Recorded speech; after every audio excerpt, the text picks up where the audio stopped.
मेरे साथ बोलिए, भारत माता की।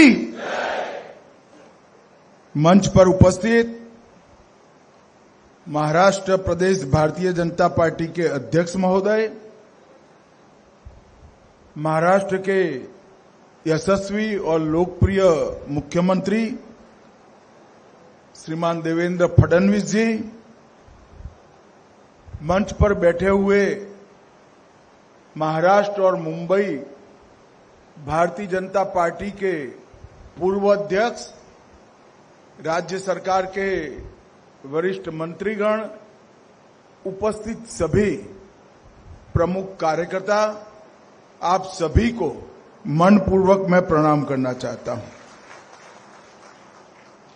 जब मैं यहां आया हूं और ऐसे शुभ मौके पर आया हूं, तब छत्रपति शिवाजी महाराज और पुण्य श्लोक अहिल्याबाई की स्मृति को भी प्रणाम कर मेरी बात की शुरुआत करना चाहता हूं।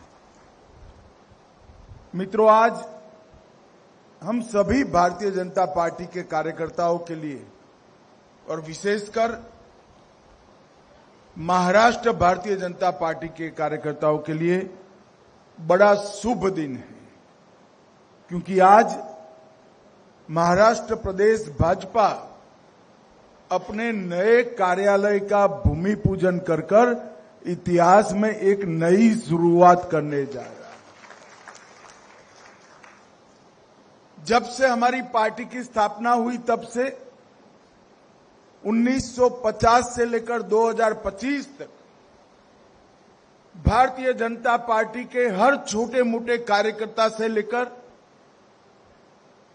बड़े से बड़े नेता तक हम सबको मालूम है कि कार्यालय हम सबके लिए मंदिर होता है, और कार्यालय में ही हमारे काम का आलय होता है। कार्यालय में ही हमारे पार्टी के सिद्धांत संरक्षित और संवर्धित होते हैं। कार्यालय में ही एक शुभेच्छक को कार्यकर्ता बनने की कॉलेज चलती है। कार्यालय में ही हमारे कार्यकर्ता का प्रैक्टिकल प्रशिक्षण होता है।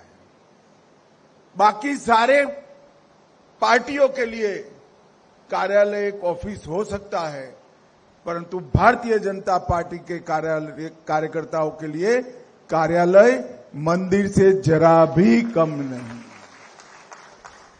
हमने हमेशा, जब से जनसंघ की स्थापना हुई तब से लेकर आज तक, संगठन के आधार पर राजनीतिक पार्टी चलाने के विचार को स्वीकार किया।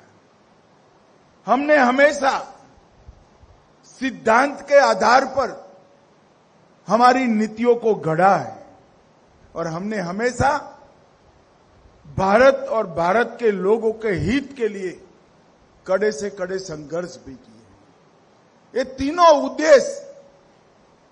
तीनों उद्देश्य परिपूर्ति जहां पर होती है, उसका नाम है भारतीय जनता पार्टी का कार्यालय।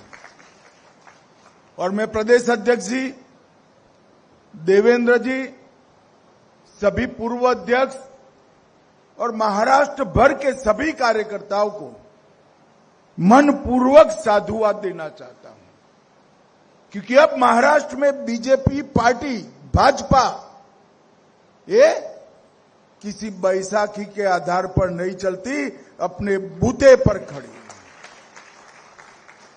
भारत की राजनीति में जिस तरह से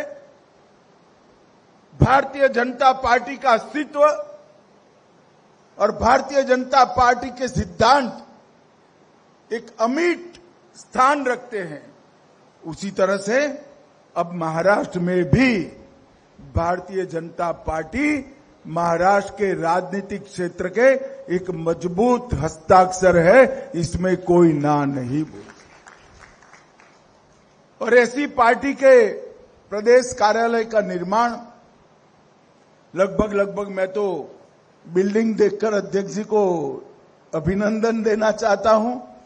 55,000 स्क्वायर फुट का एक कार्यालय, जिसमें लाइब्रेरी भी है, 6 मीटिंग रूम भी है, कॉन्फ्रेंस रूम भी है, 400 सीट का ऑडिटोरियम भी है और सबसे विशेष प्रदेश अध्यक्ष का ऑफिस तो है ही है, मुख्यमंत्री का भी ऑफिस बनाया है, जो हमेशा मुख्यमंत्री जी को याद कराएगा कि महाराष्ट्र का मुख्यमंत्री एक कार्यालय से ही चुनकर महाराष्ट्र शासन की धुरा संभालेगा।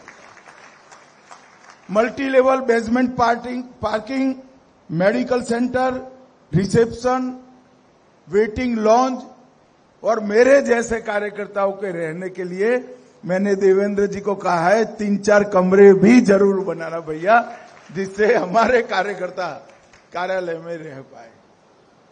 मित्रों, मुझे बहुत आनंद है कि महाराष्ट्र प्रदेश भारतीय जनता पार्टी न केवल महाराष्ट्र में मजबूत हुई, महाराष्ट्र प्रदेश भाजपा ने अपनी परंपराओं को भी याद रखा है और इस स्मरण को अपनी कृति से साबित करने का भी काम किया है।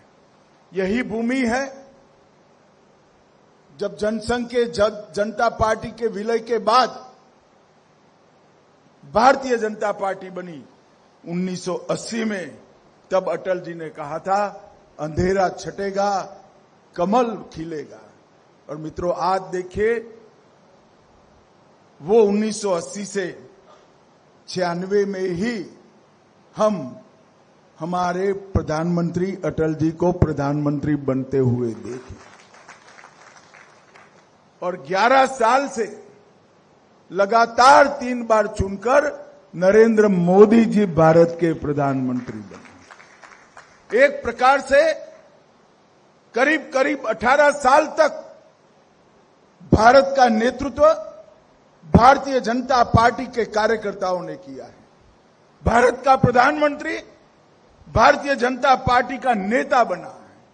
ये हम सब के लिए बड़े गौरव की बात है। मगर इस क्षण पर मैं जनसंघ के लेकर आज तक जो इन कार्यकर्ताओं ने एक कठिन पथ को पार करने का काम किया, जिन नेताओं ने जबरदस्त अभाव के बीच में काम कर कर पार्टी की मजबूत नींव डालने का काम किया, पार्टी के विचारों के वटवृक्ष के बीज को बोने का काम किया और बीज से लेकर वटवृक्ष तक वो पौधा खड़ा हो जाए, बड़ा वटवृक्ष बने, तब तक अपने पसीने से सींचने का काम किया।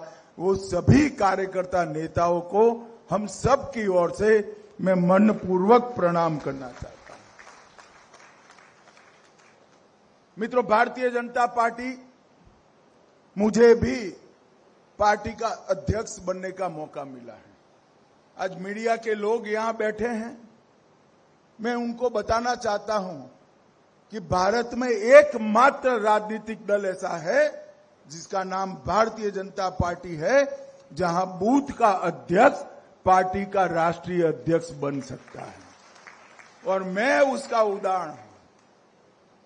1981 में मेरी भारतीय जनता पार्टी की यात्रा एक बूथ के अध्यक्ष से हुई थी और ये पार्टी ने मुझे ये महान पार्टी का राष्ट्रीय अध्यक्ष बनने का मौका दिया था। यही बताता है कि हमारी पार्टी परिवारवाद के आधार पर नहीं चलती, हमारी पार्टी लोकतांत्रिक मूल्यों के आधार पर जो परिश्रम करता है, पार्टी के सिद्धांतों पर आगे बढ़ता है, जिसके अंदर परफॉर्मेंस करने की ताकत है, वो ही इस पार्टी में बड़ा नेता बन सकता है मित्रों। और हमने ये सिद्ध कर रख दिया कि परिवारवादी पार्टियों की पॉलिटिक्स इस देश में नहीं चलेगी, पॉलिटिक्स ऑफ परफॉर्मेंस ही देश का नेतृत्व आगे संभालेंगे। और मोदी जी इसका उत्कृष्ट उदाहरण है। एक गरीब चाय वाले के घर में पैदा हुआ गरीब बालक अपने त्याग, समर्पण, सेवा और देशभक्ति के आधार पर इस देश का प्रधानमंत्री बनता है और 3-3 बार प्रधानमंत्री बनने का सौभाग्य मिलता है। यही बताता है कि लोकतांत्रिक पार्टी में हमारा विश्वास कितना दृढ़ है। और मेरा स्पष्ट मानना है, जो पार्टियां अपने आंतरिक कामकाज के अंदर लोकतंत्र को बहाल नहीं कर सकती, वो पार्टियां देश के लोकतंत्र का कभी रक्षा नहीं कर सकती, कभी रक्षा नहीं कर सकती। और परिवारवादी पार्टियों के लिए ये बहुत बड़ा मैसेज है। मित्रों, आज महाराष्ट्र भारतीय जनता पार्टी अपने नूतन कार्यालय का भूमि पूजन कर रही, उस वक्त जो बचा कुछा काम बाकी है जिला मुख्यालयों का, मेरा अध्यक्ष जी और देवेंद्र जी से अनुरोध है कि 2026 दिसंबर तय कर लो, महाराष्ट्र के 100% जिलों में भारतीय जनता पार्टी का कार्यालय बनाना चाहिए। लगभग 660 संगठनात्मक जिले, मैं नॉर्थ ईस्ट के छोटे जिलों को बात कर कहता हूं, इसमें से 397 जिलों में हमारा कार्यालय हो चुका है और 90 में काम चालू है। तो लगभग देश भी 100% की दिशा में आगे बढ़ रहा है। मित्रों, यही पार्टी श्यामा प्रसाद मुखर्जी, दीनदयाल उपाध्याय जी और अनेक ऐसे बड़े वरिष्ठ नेता, जिन्होंने जीवन का क्षण और शरीर का कण पार्टी के सिद्धांत और भारत माता की सेवाओं में लगाया, इन्हीं के पुण्य का फल है कि आज पंचायत से लेकर पार्लियामेंट तक भारतीय जनता पार्टी पूरे देश में फैली। देवेंद्र जी ने 2015 के चुनाव की याद दिलाई। मैं पार्टी का अध्यक्ष बना था और चुनाव आया था।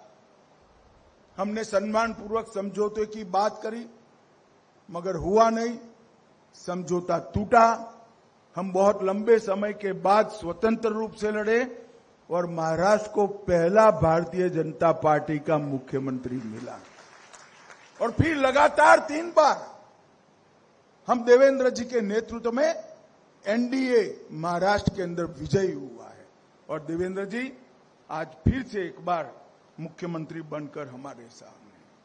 मित्रों, महाराष्ट्र में भी डबल इंजन सरकार हो गई। आप सभी को उससे संतोष होगा, मगर मुझे इससे संतोष नहीं है। डबल इंजन सरकार नहीं चाहिए, ट्रिपल इंजन सरकार चाहिए। तहसील पंचायत, जिला पंचायत, म्युनिसिपैलिटी और म्युनिसिपल कॉरपोरेशन मैं भारतीय जनता पार्टी के कार्यकर्ताओं का आह्वान करना चाहता हूं कि इतने दमखम के साथ लड़िए कि विरोधियों का सुपड़ा साफ हो, दूरबीन लेकर कहीं पर वो दिखाई न पड़े। इतने प्रचंड आवेग और परिश्रम के साथ इस चुनाव को हमने लड़ना भी है और जीतना भी। देश की जनता भारतीय जनता पार्टी के स्वागत के लिए तैयार है। यही बताता है, यही महाराष्ट्र में हम 2014 में 4थे नंबर की पार्टी हुआ करते थे और आज महाराष्ट्र में हम पहले नंबर की पार्टी बनकर हो गए। और ये स्थिति देश भर की, क्योंकि हम जब सत्ता में आए, पूर्ण बहुमत के साथ हमारी सरकार बनी। पंडित दीनदयाल उपाध्याय जी के अंत्योदय के सिद्धांत को हमने जमीन पर उतारा। हमने इस देश के 60 करोड़ गरीबों के लिए घर में बिजली, गैस का सिलेंडर, शौचालय, पीने का पानी, प्रति व्यक्ति 5 किलो मुफ्त अनाज, हर व्यक्ति को 5 लाख तक की मेडिकल की सुविधाएं, न जाने कितने उपहार देकर गरीबों का जीवन हमने दुष्कर था उसको सुलभ बनाने का काम किया है। देश का अर्थतंत्र 11वें नंबर था, हम 4थे नंबर पर लेकर आए, देश को समृद्ध किया है। और मित्रों, देश को सुरक्षित करने का काम भी भारतीय जनता पार्टी के नेता नरेंद्र मोदी के नेतृत्व में। देश पर जितने भी बड़े आतंकवादी हमले हुए, करने वाले और कराने वाले दोनों को दंडित करने का काम भारत के सीमा की सुरक्षा करने वाले जवानों ने, और इसका बहुत रिसेंट नजदीक के भूतकाल का उदाहरण है ऑपरेशन सिंदूर।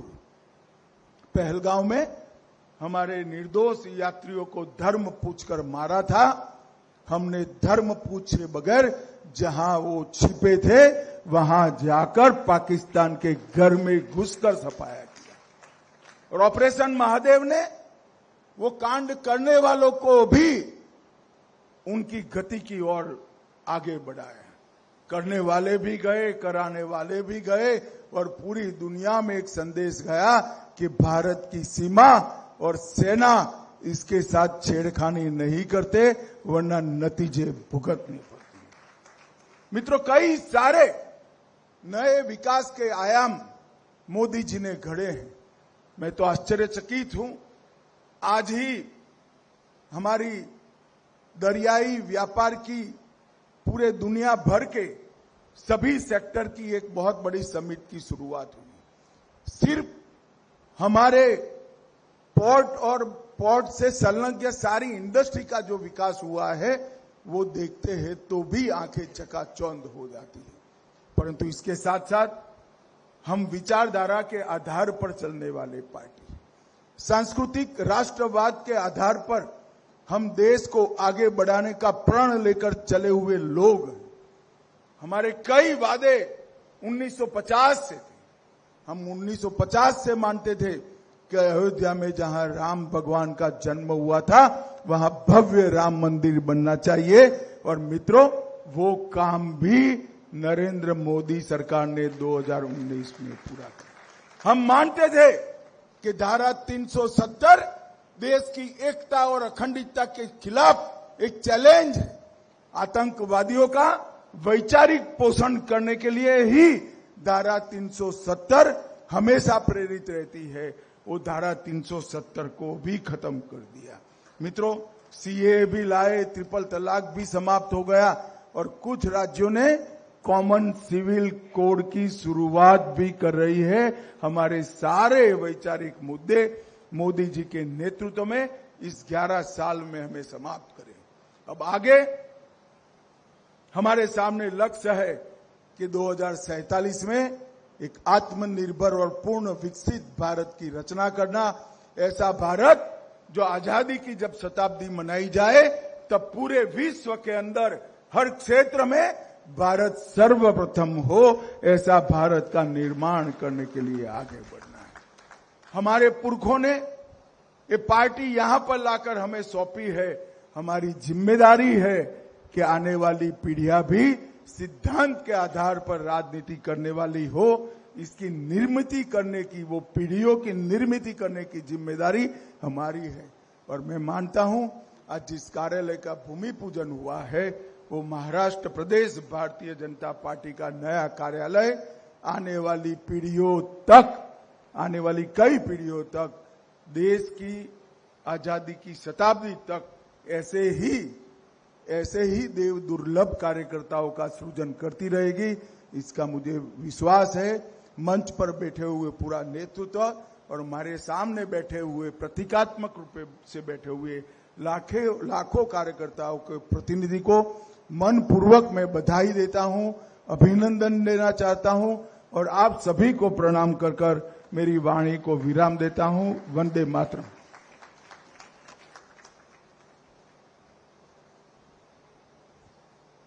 अमित भाईंचे खूप खूप आभार। त्यांनी खूप छान सांगितलं की आपलं ऑफिस नाही, आपलं कार्यालय आहे। परिवारवादा